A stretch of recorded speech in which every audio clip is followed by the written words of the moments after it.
Audio Jungle.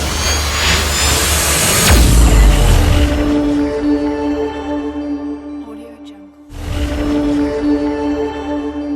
Audio Jungle. എല്ലാവർക്കും ഇന്നത്തെ ക്ലാസ്സിലേക്ക് സ്വാഗതം. ഇന്ന് നമ്മൾ ചർച്ച ചെയ്യുന്ന ക്ലാസ് +2 മാത്തമാറ്റിക്സിൻ്റെ രണ്ടാമത്തെ ചാപ്റ്ററായ ഇൻവേഴ്സ് ട്രിഗണോമെട്രിക് ഫങ്ഷൻസ് എന്ന് പറയുന്ന ചാപ്റ്ററാണ്.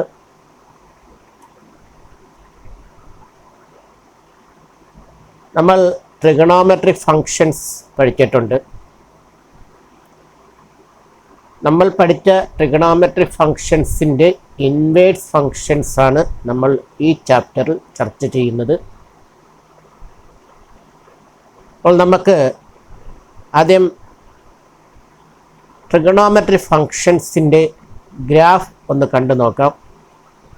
സൈൻ എക്സിൻ്റെ ഗ്രാഫാണ് നമ്മളിവിടെ കാണുന്നത്. ആദ്യം നമുക്കിത് 1:1 ഫങ്ഷനാണെന്നൊന്ന് ചെക്ക് ചെയ്യാം.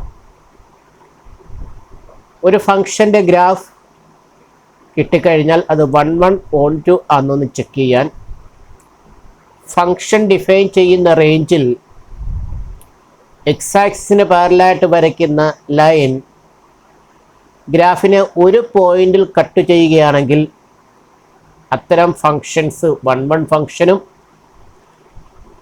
അറ്റ്ലീസ്റ്റ് ഒരു പോയിന്റിലെങ്കിലും കട്ട് ചെയ്താൽ മാത്രമേ അത്തരം ഫങ്ഷൻ 1:2 ഫങ്ഷനും ആവും. ഒരിക്കൽ കൂടി പറയുന്നു, ഒരു ഫങ്ഷൻ്റെ ഗ്രാഫ് കിട്ടിക്കഴിഞ്ഞാൽ ആ ഗ്രാഫിൽ നിന്നും ഫങ്ഷൻ 1:1 ആണോ എന്ന് ചെക്ക് ചെയ്യാൻ ഫങ്ഷൻ ഡിഫൈൻ ചെയ്യുന്ന റേഞ്ചിൽ എക്സ് ആക്സിസിന് പാരലായിട്ട് ഒരു ലൈൻ വരച്ചു കഴിഞ്ഞാൽ ആ ലൈൻ ഫങ്ഷനെ ഒരേ ഒരു പോയിന്റിൽ കട്ട് ചെയ്യുകയാണെങ്കിൽ അത്തരം ഫങ്ഷൻസ് എല്ലാം 1:1 ഫങ്ഷനും ഒരു പോയിന്റിലെങ്കിലും കട്ട് ചെയ്തെങ്കിൽ മാത്രമേ അത്തരം ഫങ്ഷൻ 1:2 ഫങ്ഷനും ആവും. അപ്പോൾ നമുക്ക് ഒരു കാര്യം വ്യക്തമായി, ഫങ്ഷൻ ഡിഫൈൻ ചെയ്യുന്ന റേഞ്ചിൽ എക്സ് ആക്സിന് പാരലായിട്ട് വരയ്ക്കുന്ന ലൈൻ ഗ്രാഫിനെ ഒരേ ഒരു പോയിന്റിൽ കട്ട് ചെയ്തെങ്കിൽ മാത്രമേ ഫങ്ഷൻ 1:1ഉം 1:2ഉം ആവും. അങ്ങനെ ഒരു ഫങ്ഷൻ 1:1 ആയെങ്കിൽ മാത്രമേ, അല്ലെങ്കിൽ ബൈജക്റ്റീവ് ആയെങ്കിൽ മാത്രമേ ആ ഫങ്ഷന് നമുക്ക് ഇൻവേഴ്സ് കണ്ടുപിടിക്കാൻ കഴിയും. അപ്പോൾ സൈൻ ഫങ്ഷൻ്റെ ഗ്രാഫ് നമുക്ക് കിട്ടിക്കഴിഞ്ഞു. ഞാൻ ഫങ്ഷൻ ഡിഫൈൻ ചെയ്ത റേഞ്ചായ ക്ലോസ്ഡ് ഇൻ്റർവൽ -1 ഇതിന് ഉള്ളിൽ എക്സ് ആക്സിന് പാരലായിട്ട് ഒരു ലൈൻ വരയ്ക്കുന്നു. അപ്പോൾ ഞാനൊരു ലൈൻ വരച്ചു. ആ ലൈൻ ഫങ്ഷനെ ഇൻഫിനിറ്റ്ലി മെനി പോയിന്റ്സിൽ കട്ട് ചെയ്താണ് കടന്നു പോകുന്നത്. അപ്പോൾ നമ്മൾ സൈൻ ഫങ്ഷൻ്റെ ഗ്രാഫിൽ നിന്ന് മനസ്സിലാവുന്നത്, സൈൻ ഫങ്ഷൻ ഡിഫൈൻ ചെയ്തിരിക്കുന്ന ഡൊമൈനിൽ ഫങ്ഷൻ 1:1 അല്ല.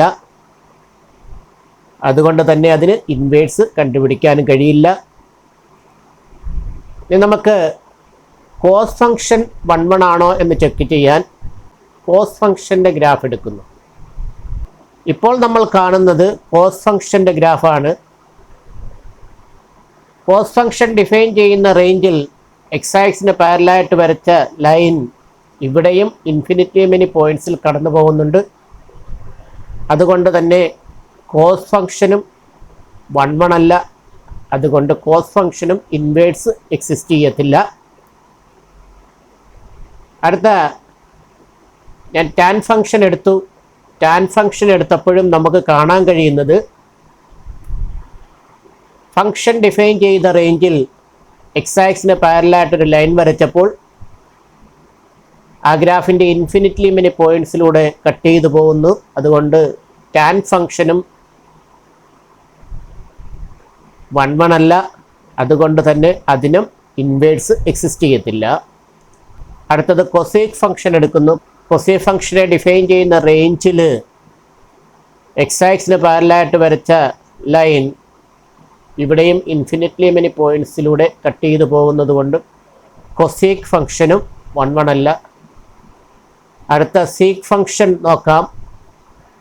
സീക്ക് ഫംഗ്ഷൻ എടുത്തു കഴിഞ്ഞാൽ അവിടെയും നമുക്ക് കാണാൻ കഴിയുന്നത് ഫംഗ്ഷൻ്റെ റേഞ്ചിൽ എക്സ് ആക്സിന് പാരലായിട്ട് വരയ്ക്കുന്ന ലൈൻ ഗ്രാഫിനെ ഇൻഫിനിറ്റ്ലി മെനി പോയിന്റ്സിലൂടെ കട്ട് ചെയ്തു പോകുന്നു. അടുത്ത കോഡ് ഫംഗ്ഷൻ്റെ കേസിലും ഇത് തന്നെയാണ് സംഭവിക്കുന്നത്. കോഡ് ഫംഗ്ഷൻ്റെ റേഞ്ചിലും ഗ്രാഫിനെ എക്സ് ആക്സിന് പാരലായിട്ട് വരയ്ക്കുന്ന ലൈൻ ഇൻഫിനിറ്റ്ലി മെനി പോയിന്റ്സിലൂടെ കട്ട് ചെയ്തു പോകുന്നു. അതുകൊണ്ട് കോഡ് ഫംഗ്ഷനും 1 1 അല്ല. അപ്പോൾ നമ്മൾ ഇവിടെ കണ്ടത് ട്രിഗണോമെട്രിക് ഫംഗ്ഷൻ ഡിഫൈൻ ചെയ്യുന്ന ഡൊമൈനും റേഞ്ചും എടുത്തു കഴിഞ്ഞാൽ ആ ഡിഫൈൻ ചെയ്തിരിക്കുന്ന ഫംഗ്ഷൻ ഒന്നും 1 1 അല്ല. അതുകൊണ്ട് തന്നെ ഈ ഫംഗ്ഷൻ ഒന്നും നിലവിൽ ഇൻവേഴ്സ് കണ്ടുപിടിക്കാൻ കഴിയില്ല. ഇനി നമുക്ക് ട്രിഗണോമെട്രിക് ഫംഗ്ഷനെ ഡിഫൈൻ ചെയ്തിരിക്കുന്ന ഡൊമൈനും റേഞ്ചും ഒന്ന് നോക്കാം. ഇപ്പോൾ നിങ്ങൾ കാണുന്നതാണ് ട്രിഗണോമെട്രിക് ഫംഗ്ഷൻ്റെ ഡൊമൈനും റേഞ്ചും. ഇനി നമ്മൾ ചെയ്യുന്നത് ഈ ട്രിഗണോമെട്രിക് ഫംഗ്ഷൻ്റെ ഡൊമൈനെ ഞാൻ ചെറുതാക്കുന്നു, റെസ്ട്രിക്റ്റ് ചെയ്യുന്നു. റെസ്ട്രിക്റ്റ് ചെയ്തതിന് ശേഷം അത് 1 1 on 2 ആവുന്ന ഡൊമൈൻ എടുക്കുന്നു. അവിടെ വെച്ച് ഫംഗ്ഷൻ 1 1 on 2 ആകും. അപ്പോൾ നമുക്ക് അതിൻ്റെ ഇൻവേഴ്സ് കണ്ടുപിടിക്കാൻ കഴിയും. വീണ്ടും ഞാൻ സൈൻ ഫംഗ്ഷൻ എടുക്കുന്നു. സൈൻ ഫംഗ്ഷൻ്റെ ഗ്രാഫ് നമുക്ക് കാണാൻ കഴിയുന്നുണ്ട്. ഇതിൻ്റെ ഡൊമൈൻ റെസ്ട്രിക്റ്റ് ചെയ്ത് കിട്ടുന്ന ഒരു ഗ്രാഫും കൂടെ ഞാൻ ഇതോടൊപ്പം കാണിക്കുന്നു.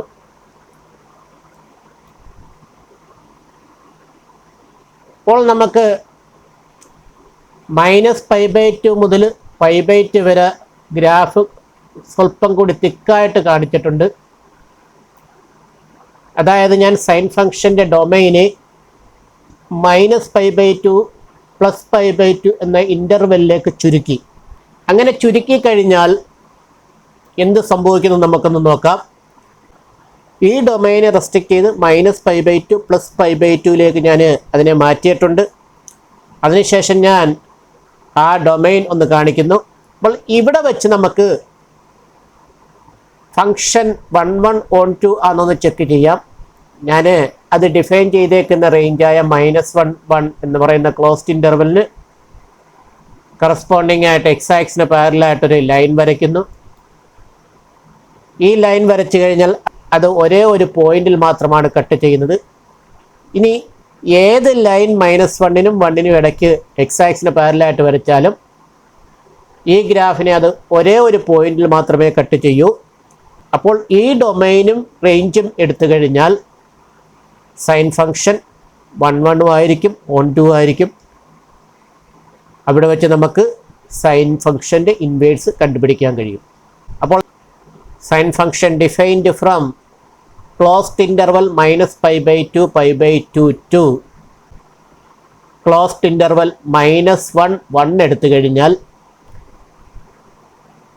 ആ ഫംഗ്ഷൻ 1 1 ആയിരിക്കും, on 2 ആയിരിക്കും. അവിടെ വെച്ച് നമുക്ക് സൈൻ ഫംഗ്ഷൻ്റെ ഇൻവേഴ്സായ സൈൻ ഇൻവേഴ്സ് ഡിഫൈൻ ചെയ്യാൻ പറ്റും.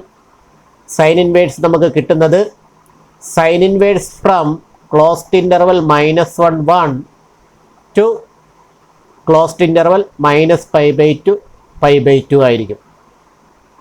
സൈൻ ഫംഗ്ഷൻ്റെ ഇൻവേഴ്സിൻ്റെ ഗ്രാഫ് നോക്കിക്കഴിഞ്ഞാൽ ഈ രീതിയിൽ കിട്ടും. ഈ രണ്ട് ഗ്രാഫും ഒന്ന് കമ്പയർ ചെയ്ത് കഴിഞ്ഞാൽ ഇത് y=x എന്ന് പറയുന്ന ലൈനിന് റിഫ്ലക്റ്റ് ചെയ്യും. സൈൻ ഫംഗ്ഷനും സൈനിൻ്റെ ഇൻവേഴ്സും y=x എന്ന് പറയുന്ന ലൈനെ റിഫ്ലക്റ്റ് ചെയ്തെടുക്കും. അപ്പം ഒരു ഫംഗ്ഷൻ്റെയും അതിൻ്റെ ഇൻവേഴ്സിൻ്റെയും ഗ്രാഫിൻ്റെ പ്രത്യേകതയും കൂടെ നമുക്കിവിടെ മനസ്സിലാവും. ഒരു ഫംഗ്ഷൻ്റെ ഗ്രാഫിൽ നിന്നും അതിൻ്റെ ഇൻവേഴ്സ് ഫംഗ്ഷൻ്റെ ഗ്രാഫ് കിട്ടണമെങ്കിൽ ഫംഗ്ഷൻ്റെ ഗ്രാഫിനെ y=x എന്ന് പറയുന്ന ലൈനിന് കറസ്പോണ്ടിങ് ആയിട്ട് റിഫ്ലക്റ്റ് ചെയ്ത് എടുത്താൽ മതി.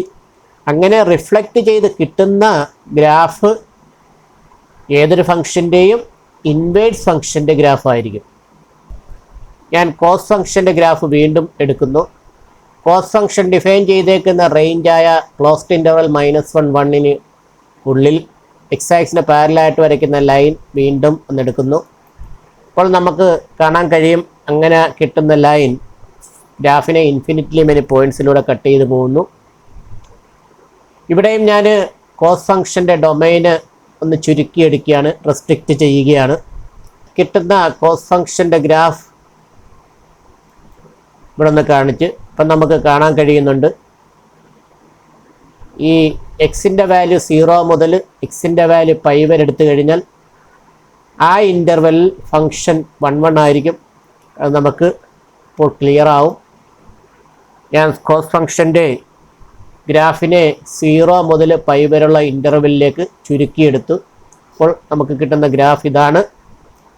ഈ ഗ്രാഫിൽ -1നും 1നും ഇടയിലുള്ള റേഞ്ചിൽ എക്സ് ആക്സിന് പാരലായിട്ട് വരയ്ക്കുന്ന ഏത് ലൈനും ഗ്രാഫിനെ ഒരേ ഒരു പോയിന്റിൽ മാത്രമാണ് കട്ട് ചെയ്യുന്നത്. അതുകൊണ്ട് ഇങ്ങനെ ഡൊമൈൻ റെസ്ട്രിക്റ്റ് ചെയ്ത് കിട്ടുന്ന കോസ് ഫംഗ്ഷൻ 1 1 on 2 ആയിരിക്കും. അവിടെ വെച്ച് നമുക്ക് കോസ് ഫംഗ്ഷൻ്റെ ഇൻവേഴ്സ് കണ്ടുപിടിക്കാൻ പറ്റും. അങ്ങനെ കണ്ടുപിടിക്കുന്ന ഇൻവേഴ്സ് എന്താണെന്ന് നമുക്ക് ഈ ഗ്രാഫിൽ നിന്ന് പറയാൻ പറ്റും. Cos inverse from closed interval -1 1 to closed interval 0 π ആയിരിക്കും. അപ്പോൾ നമുക്ക് കോസ് ഇൻവേഴ്സിൻ്റെ ഗ്രാഫും കൂടെ കിട്ടിക്കഴിഞ്ഞു. ഇവിടുന്ന് വരയ്ക്കുന്ന ലൈൻ വന്ന് മീറ്റ് ചെയ്യുന്ന പോയിന്റ് -1ഉം ഇത് 1ഉം ആയിരിക്കും. അപ്പോൾ അതിൻ്റെ ഡൊമൈൻ -1 1 ആണ്. റേഞ്ച് 0യിൽ നിന്നാണ് ഫംഗ്ഷൻ സ്റ്റാർട്ട് ചെയ്യുന്നത്. അങ്ങനെ ഇവിടെ വന്ന് നിൽക്കുന്നത് പൈയിലായിരിക്കും. അപ്പം റേഞ്ച് 0 π ആയിരിക്കും. ഇനി വീണ്ടും ഞാൻ y=x എന്ന് പറയുന്നൊരു ലൈൻ എടുത്തു കഴിഞ്ഞാൽ നമുക്ക് കാണാൻ കഴിയും കോസ് ഫംഗ്ഷൻ്റെ ഗ്രാഫും കോസ് ഇൻവേഴ്സ് ഫംഗ്ഷൻ്റെ ഗ്രാഫും y=x എന്ന് പറയുന്ന ലൈനിനെ റിഫ്ലക്റ്റ് ചെയ്ത് കിടക്കുകയാണ്. അപ്പോൾ കോസ് ഫംഗ്ഷൻ ഇൻവേഴ്സ് എക്സിസ്റ്റ് ചെയ്യുന്നത് കോസ് ഫംഗ്ഷൻ്റെ ഡൊമൈൻ റെസ്ട്രിക്റ്റ് ചെയ്ത് 0 π എന്ന് പറയുന്ന ഡൊമൈനിലേക്ക് വരുമ്പോഴാണ്. അവിടെ വച്ച് നമുക്ക് കോസ് ഫംഗ്ഷൻ്റെ ഇൻവേഴ്സ് കണ്ടുപിടിക്കാൻ കഴിയും. ഇനി നമുക്ക് ടാൻ ഫംഗ്ഷനിലോട്ട് പോകാം. ടാൻ ഫംഗ്ഷൻ്റെ ഗ്രാഫ് ഇതാണ്. ഡിഫൈൻ ചെയ്തേക്കുന്ന റേഞ്ചിൽ എക്സ് ആക്സിന് പാരലായിട്ട് ഒരു ലൈൻ വരച്ചു. ആ ലൈൻ ഇൻഫിനിറ്റ്ലി മെനി പോയിൻറ്റ്സിലൂടെ കടന്നു പോകുന്നു. ഞാൻ വീണ്ടും അവിടെയും ടാൻ ഫംഗ്ഷൻ്റെ ഡൊമൈനെ റെസ്ട്രിക്റ്റ് ചെയ്തു. ഓപ്പൺ ഇൻ്റർവൽ -π/2 +π/2ലേക്ക് ഫംഗ്ഷനെ ഒന്ന് ചുരുക്കി. ഈ ഡൊമൈൻ റെസ്ട്രിക്റ്റഡ് ഫംഗ്ഷനിൽ ഫംഗ്ഷൻ ഡിഫൈൻ ചെയ്തിരിക്കുന്ന റേഞ്ചിൽ എക്സ് ആക്സിന് പാരലായിട്ട് വരയ്ക്കുന്ന ഏതൊരു ലൈനും ഗ്രാഫിനെ ഒരേ ഒരു പോയിന്റിൽ മാത്രമാണ് കട്ട് ചെയ്യുന്നത്. അപ്പോൾ ഈ ഫംഗ്ഷൻ 1 1 on 2 ആവും. അങ്ങനെയെങ്കിൽ അതിൻ്റെ ഇൻവേഴ്സ് ഇവിടെ എക്സിസ്റ്റ് ചെയ്യും. അങ്ങനെ കിട്ടുന്ന ഇൻവേഴ്സും നമുക്കൊന്ന് നോക്കാം.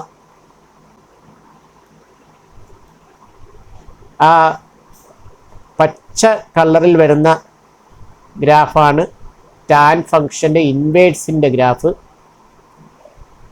ഇവിടെയും നമുക്ക് കാണാൻ കഴിയുന്നത് y=x എന്ന് പറയുന്ന ലൈനിന് കറസ്പോണ്ടിങ് ആയിട്ട് ടാൻ ഫംഗ്ഷൻ്റെ ഡൊമൈൻ റെസ്ട്രിക്റ്റഡ് ഫംഗ്ഷൻ്റെ ഗ്രാഫും അതിൻ്റെ ഇൻവേഴ്സ് ഫംഗ്ഷൻ്റെ ഗ്രാഫും റിഫ്ലക്റ്റ് ചെയ്യുന്നുണ്ട്. അപ്പോൾ ടാൻ ഫംഗ്ഷനെ നമ്മൾ 1 1 on 2 ആക്കാൻ വേണ്ടി ഡൊമൈൻ റെസ്ട്രിക്റ്റ് ചെയ്തത് ഓപ്പൺ ഇൻ്റർവൽ -π/2 +π/2ലോട്ടാണ്. അപ്പോൾ അവിടെ കിട്ടുന്ന റേഞ്ച് -∞ +∞, അതായത് 6 ആയിരുന്നു. അങ്ങനെയെങ്കിൽ ടാൻ ഇൻവേഴ്സ് ഡിഫൈൻ ചെയ്യുന്നത് ആറിൽ നിന്നും ഓപ്പൺ ഇൻ്റർവൽ -π/2 +π/2 ഇങ്ങനെ നമുക്ക് ടാൻ ഫംഗ്ഷൻ്റെ കറസ്പോണ്ടിങ് ഇൻവേഴ്സും കിട്ടിക്കഴിഞ്ഞു. ഇനി നമുക്ക് കൊസീക് ഫംഗ്ഷൻ്റെ പ്രത്യേകത നോക്കാം. കൊസീക് ഫംഗ്ഷൻ്റെ ഗ്രാഫ് ഇതാണ്. അത് ഡിഫൈൻ ചെയ്തേക്കുന്ന റേഞ്ചിൽ എക്സ് ആക്സിന് പാരലായിട്ട് വരയ്ക്കുന്ന ഒരു ലൈൻ നമുക്കിങ്ങനെ കിട്ടും. ഇവിടെ നമുക്ക് കാണാൻ കഴിയുന്നത് എക്സ് ആക്സിന് പാരലായിട്ട് വരയ്ക്കുന്ന ലൈൻ ഗ്രാഫിനെ ഇൻഫിനിറ്റ് ലിമിറ്റ് പോയിന്റ്സിലൂടെ കട്ട് ചെയ്തു പോകുന്നു. ഇവിടെ ഞാൻ ഫംഗ്ഷൻ 1 1 on 2 ആക്കാൻ വേണ്ടി ഡൊമൈനെ റെസ്ട്രിക്റ്റ് ചെയ്യുന്നു. അങ്ങനെ ഡൊമൈനെ റെസ്ട്രിക്റ്റ് ചെയ്ത് കിട്ടുന്ന ഫംഗ്ഷൻ വേണ്ട -π/2 മുതൽ ഗ്രാഫ് തിക്കായിട്ടുണ്ട്. അതുപോലെ ഇവിടെ +π/2 വരെ തിക്കായി കിടക്കുകയാണ്. അപ്പോൾ ഇവിടെ ഞാൻ കൊസീക് ഫംഗ്ഷനെ ഡൊമൈൻ റെസ്ട്രിക്റ്റ് ചെയ്ത് -π/2 +π/2 ചുരുക്കി അവിടെ 0 എന്ന് പറയുന്ന പോയിന്റ് എടുക്കില്ല. 0യിൽ ഫംഗ്ഷൻ ഡിഫൈൻഡ് അല്ല. അപ്പോൾ ഇവിടെ നമ്മൾ ഡൊമൈൻ റെസ്ട്രിക്റ്റ് ചെയ്തപ്പോൾ കൊസീക് ഫംഗ്ഷൻ്റെ domain closed interval -π/2 +π/2 minus set 0യെ ഒഴിവാക്കിയിട്ട് എടുക്കണം. അപ്പോൾ നമുക്ക് വ്യക്തമാണ് കൊസീക് ഫംഗ്ഷൻ്റെ ഡൊമൈൻ റെസ്ട്രിക്റ്റ് ചെയ്ത ഫംഗ്ഷൻ്റെ ഗ്രാഫ് ഇങ്ങനെയാണ് കിട്ടുന്നത്. ഇവിടെ ഫംഗ്ഷൻ 1 1 ആയിരിക്കും, on 2 ആയിരിക്കും. ഇപ്പോൾ നമുക്ക് ഫംഗ്ഷൻ്റെ ഇൻവേഴ്സ് കണ്ടുപിടിക്കാൻ കഴിയും. അങ്ങനെ കിട്ടുന്ന കൊസീക് ഫംഗ്ഷൻ്റെ ഇൻവേഴ്സ് ഫംഗ്ഷൻ്റെ ഗ്രാഫ് നമുക്ക് ഈ രീതിയിലാണ് കിട്ടുന്നത്. റെഡ് കളറിലുള്ള കൊസീക് ഇൻവേഴ്സ് ആണ്. ഇവിടെ നമുക്ക് y=x എന്ന് പറയുന്ന ലൈൻ എടുത്തു കഴിഞ്ഞാൽ ഡൊമൈൻ റെസ്ട്രിക്റ്റ് ചെയ്ത് കിട്ടുന്ന കൊസീക് ഫംഗ്ഷൻ്റെ ഗ്രാഫും കൊസീക് ഇൻവേഴ്സ് ഫംഗ്ഷൻ്റെ ഗ്രാഫും y=x എന്ന് പറയുന്ന ലൈനിന് കറസ്പോണ്ടിങ് ആയിട്ട് റിഫ്ലക്റ്റ് ചെയ്യും. അപ്പോൾ ഇവിടെ കൊസീക് ഫംഗ്ഷൻ്റെ ഇൻവേഴ്സിൻ്റെ ഡൊമൈനും റേഞ്ചും നമുക്ക് കണ്ടുപിടിക്കാൻ പറ്റും. ഇവിടെ ഡൊമൈൻ ഈ റീജിയനിലില്ല. ഈ റീജിയൻ എന്ന് വെച്ചാൽ -1 മുതൽ +1 വരെയുള്ള ഓപ്പൺ ഇൻ്റർവെല്ലിൽ ഫംഗ്ഷൻ ഡിഫൈൻഡ് അല്ല. അപ്പോൾ കൊസീക് ഇൻവേഴ്സ് ഡിഫൈൻ ചെയ്തിരിക്കുന്ന R- ഓപ്പൺ ഇൻ്റർവെൽ -1 1 2 അതിൻ്റെ റേഞ്ച് എന്ന് പറയുന്ന -π/2 +π/2 ആണ്. റേഞ്ച് ഇവിടെ -π/2, ഈ പോയിന്റ് ഇവിടെ +π/2 ആണ്. അതിൽ തന്നെ 0യിൽ ഡിഫൈൻഡ് അല്ല. കാരണം കൊസീക് ഫംഗ്ഷൻ 0യിൽ ഡിഫൈൻഡ് അല്ലാത്തത് കൊണ്ട് കൊസീക് ഇൻവേഴ്സിനകത്ത് റേഞ്ചിനകത്ത് 0 ഉൾപ്പെടില്ല.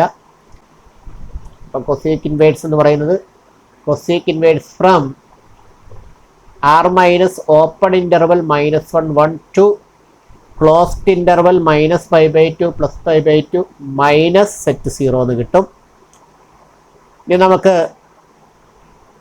സീക്ക് ഫംഗ്ഷൻ നോക്കാം. അപ്പോൾ നമ്മൾ കാണുന്നത് സീക്ക് ഫംഗ്ഷൻ്റെ ഗ്രാഫാണ്. ഫംഗ്ഷൻ ഡിഫൈൻ ചെയ്തേക്കുന്ന റേഞ്ചിൽ എക്സ് ആക്സിന് പാരലായിട്ട് ഞാനൊരു ലൈൻ എടുക്കുന്നു. ഇവിടെ കിട്ടിയ ലൈൻ ഫംഗ്ഷനെ ഇൻഫിനിറ്റ് ലിമിറ്റ് പോയിന്റ്സിലൂടെ കട്ട് ചെയ്ത് പോകുന്നു. അതുകൊണ്ട് ഇവിടെയും ഫംഗ്ഷൻ 1 1 അല്ല. അപ്പോൾ ഇതിനെയും നമുക്ക് ഡൊമൈൻ റെസ്ട്രിക്റ്റ് ചെയ്ത് 1 1ലേക്ക് കൺവെർട്ട് ചെയ്യാം. അങ്ങനെ ഡൊമൈൻ റെസ്ട്രിക്റ്റ് ചെയ്ത സീക്ക് ഫംഗ്ഷൻ്റെ ഗ്രാഫ് ഇതാണ്.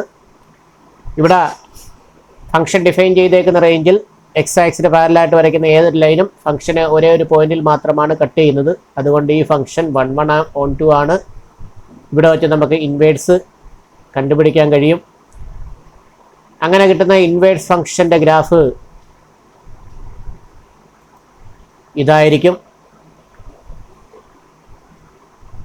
ഇവിടുത്തെ പ്രത്യേകത ഇവിടെയും നമ്മൾ y=x എന്ന് പറയുന്ന ലൈൻ എടുത്തു കഴിഞ്ഞാൽ അത് സീക്ക് ഫംഗ്ഷൻ്റെ ഗ്രാഫും സീക്ക് ഇൻവേഴ്സിൻ്റെ ഗ്രാഫും y=x എന്ന് പറയുന്ന ലൈനിന് കറസ്പോണ്ടിങ് ആയിട്ട് റിഫ്ലക്റ്റ് ചെയ്യും. നമുക്ക് സീക്ക് ഇൻവേഴ്സിൻ്റെ ഡൊമൈനും റേഞ്ചും ഒന്ന് നോക്കാം. ഈ എൻഡ് പോയിന്റിൽ നിന്നും പെർപെൻഡിക്കുലർ എക്സ് ആക്സിലായിട്ട് വരച്ചാൽ അത് മീറ്റ് ചെയ്യുന്ന പോയിന്റ് -1 ആയിരിക്കും. ഈ പോയിന്റ് +1 ആണ്. അപ്പോൾ സീക്ക് ഇൻവേഴ്സ് ഈ ഇൻ്റർവെല്ലിൽ ഡിഫൈൻഡ് അല്ല. അതുകൊണ്ട് സീക്ക് ഇൻവേഴ്സിൻ്റെ ഡൊമൈൻ എന്ന് പറയുന്ന R- ഓപ്പൺ ഇൻ്റർവെൽ -1 1 ആണ്. അതുപോലെ റേഞ്ച് 0യിലാണ് ഫംഗ്ഷൻ്റെ ഗ്രാഫ് y ആക്സിന് കറസ്പോണ്ടിങ് ആയിട്ട് നീങ്ങുന്നത്. അപ്പം റേഞ്ച് 0-ൽ തുടങ്ങി ഈ പോയിൻ്റ് പയ്യാണ്, 3 പോയിൻറ്റ് സംതിങ് വരുന്ന പയ്യാണ്. അപ്പോൾ റേഞ്ച് ക്ലോസ്ഡ് ഇൻ്റർവൽ 0 പൈ എന്ന് കിട്ടും. എന്നാൽ ഇവിടെ ഒരു പോയിന്റിൽ ഡിഫൈൻഡ് അല്ല, ആ പോയിന്റ് π/2 ആണ്. അപ്പോൾ റേഞ്ച് ക്ലോസ്ഡ് ഇൻ്റർവൽ 0 പൈയിൽ നിന്നും π/2 എന്ന് പറയുന്ന പോയിന്റ് കളഞ്ഞിട്ട് കിട്ടുന്ന ഇൻ്റർവലാണ്. ഇപ്പോൾ സീക്ക് ഇൻവേഴ്സ് ഡിഫൈൻ ചെയ്തിരിക്കുന്ന R minus open interval -1 1 2 closed interval 0 pi minus set π/2 ആണ്. ഓക്കെ, നമുക്ക് കോഡ് ഫംഗ്ഷനും കൂടെ ഒന്ന് നോക്കാം. കോഡ് ഫംഗ്ഷൻ്റെ ഗ്രാഫ് ഇതാണ്. ബൈ ആക്സിന് പാരലായിട്ട് വരയ്ക്കുന്ന ഒരു ലൈൻ കോഡ് ഫംഗ്ഷൻ്റെ ഗ്രാഫിനെ ഇൻഫിനിറ്റ്ലി മെനി പോയിൻറ്റ്സിലൂടെ കട്ട് ചെയ്ത് പോകുന്നുണ്ട്. അപ്പോൾ ഇത് 1 1 അല്ല. അപ്പോൾ ഇവിടെ നമ്മൾ ഫംഗ്ഷൻ്റെ ഡൊമൈനെ റെസ്ട്രിക്റ്റ് ചെയ്യുന്നു. അപ്പോൾ നമ്മൾ കാണുന്നത് കോഡ് ഫംഗ്ഷൻ്റെ ഡൊമൈൻ റെസ്ട്രിക്റ്റ് ചെയ്ത ഗ്രാഫാണ്. ഇവിടെ നമ്മൾ വൈ ആക്സിന് പാരലായിട്ടൊരു ലൈൻ വരച്ച് കഴിഞ്ഞാൽ ഒരേ ഒരു പോയിന്റിലൂടെ മാത്രമേ കടന്നു പോകുന്നുള്ളൂ. അതുകൊണ്ട് ഈ ഡൊമൈനിൽ കോട്ടെക്സ് 1 1 on 2 ആണ്. അതുകൊണ്ട് തന്നെ കോട്ടെക്സിൻ്റെ ഇൻവേഴ്സ് നമുക്ക് കണ്ടുപിടിക്കാൻ കഴിയും. കോട്ടെക്സിൻ്റെ ഇൻവേഴ്സ് എടുത്തു കഴിഞ്ഞാൽ കിട്ടുന്ന ഗ്രാഫ് ഈ രീതിയിലായിരിക്കും. കോട്ടെക്സിൻ്റെ ഇൻവേഴ്സ് നമ്മൾ ബ്ലൂ കളറിൽ കിട്ടിയതാണ് കോട്ടെക്സിൻ്റെ ഇൻവേഴ്സ്, കോട്ട് ഇൻവേഴ്സ് എക്സിൻ്റെ ഗ്രാഫ്. ഇനി കോട്ട് ഇൻവേഴ്സ് എക്സിൻ്റെ ഗ്രാഫ് നമുക്ക് കൃത്യമായിട്ട് അറിയണമെങ്കിൽ y=x എന്ന് പറയുന്ന ഒരു ലൈൻ വരച്ചു കഴിഞ്ഞാൽ കോട്ടെക്സിൻ്റെ ഗ്രാഫും കോട്ട് ഇൻവേഴ്സിൻ്റെ ഗ്രാഫും ആ y=x എന്ന് പറയുന്ന ലൈനിനെ ബേസ് ചെയ്തുകൊണ്ട് റിഫ്ലക്റ്റ് ചെയ്യും.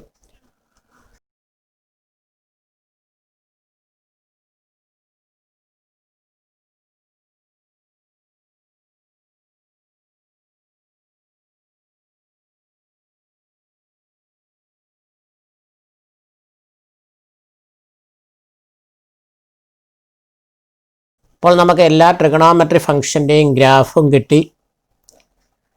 അതിൻ്റെ കറസ്പോണ്ടിങ് ഡൊമൈൻ റെസ്ട്രിക്റ്റഡ് ഫംഗ്ഷൻ്റെ ഗ്രാഫും കിട്ടി.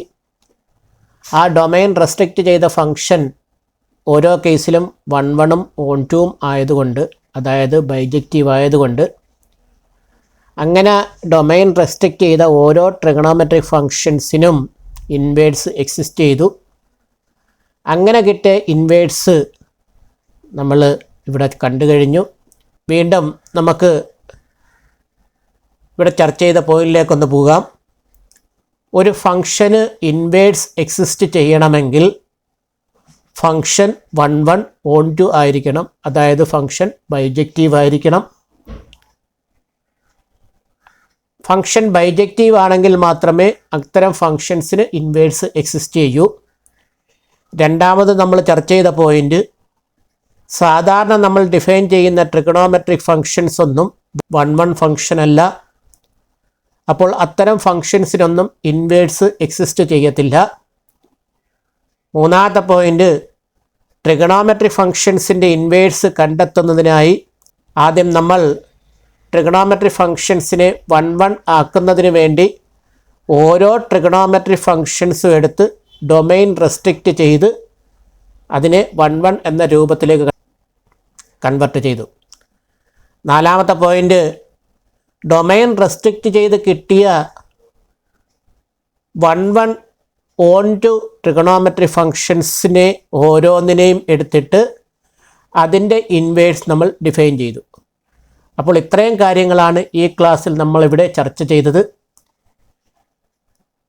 അഞ്ചാമത്തെ പോയിന്റ് നമ്മൾ അറിഞ്ഞിരിക്കേണ്ടത്, ഏതൊരു ഫംഗ്ഷൻ്റെയും ഗ്രാഫും അതിൻ്റെ ഇൻവേഴ്സിൻ്റെ ഗ്രാഫും y=x എന്ന് പറയുന്ന ലൈനിന് കറസ്പോണ്ടിങ് ആയിട്ട് റിഫ്ലക്റ്റ് ചെയ്യും. അതായത് y=x എന്ന് പറയുന്ന ലൈനിൻ്റെ 2 സൈഡിലായിട്ട് ഒരു ഫംഗ്ഷൻ്റെ ഗ്രാഫും അതിൻ്റെ ഇൻവേഴ്സിൻ്റെ ഗ്രാഫും റിഫ്ലക്റ്റ് ചെയ്ത് കിടക്കും. ഇത്രയും കാര്യങ്ങൾ മനസ്സിലാക്കി വച്ചിരിക്കുക. അപ്പോൾ ഇന്നത്തെ ക്ലാസ്സിൽ ഗ്രാഫിൻ്റെ സഹായത്തോടാണ് നമ്മൾ ഇൻവേഴ്സ് ട്രിഗണോമെട്രിക് ഫംഗ്ഷൻസ് പഠിച്ചത്. അത് കൃത്യമായിട്ടും നല്ലതുപോലെ മനസ്സിലാക്കി വച്ചിരിക്കുക. അപ്പോൾ എല്ലാവർക്കും ഇന്നത്തെ ക്ലാസ് നല്ലതുപോലെ മനസ്സിലായി, നല്ലതുപോലെ ഇഷ്ടപ്പെട്ടു. ഇനി ഇത് നല്ലതുപോലെ പഠിക്കും എന്നുള്ള വിശ്വാസത്തിൽ ഇന്നത്തെ ക്ലാസ് ഇവിടെ ഞാൻ നിർത്തുന്നു. എല്ലാവർക്കും നന്ദി.